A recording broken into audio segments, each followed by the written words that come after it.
I don't get to talk about variability in the forecast very often this time of year, but I do have that coming up. We've got fluctuations and rain chances. I'm Jeff Hoffman from the UF Weather Center. Behind me is Lee Southwick. She will be on the morning shift tomorrow morning, giving you an update on the way out the door. And it's around tomorrow morning when a new air mass moves in, a slightly drier one from the Atlantic.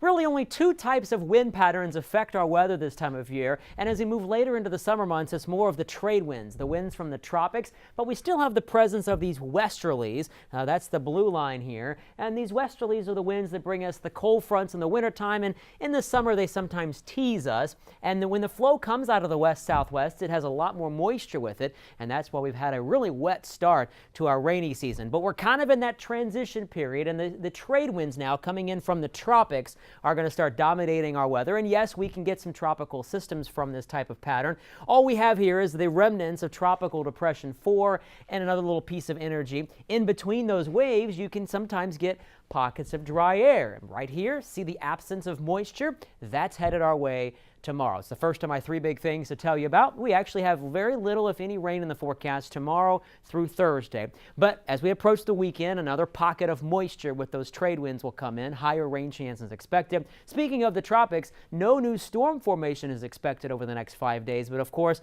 in South Florida, there'll be some enhancements to the rain from the remnants of Tropical Depression 4. While I was telling you all about that, I animated my future track through tomorrow morning. Nothing going on. The earlier showers and thunderstorms will push to the west, and we should have a quiet night.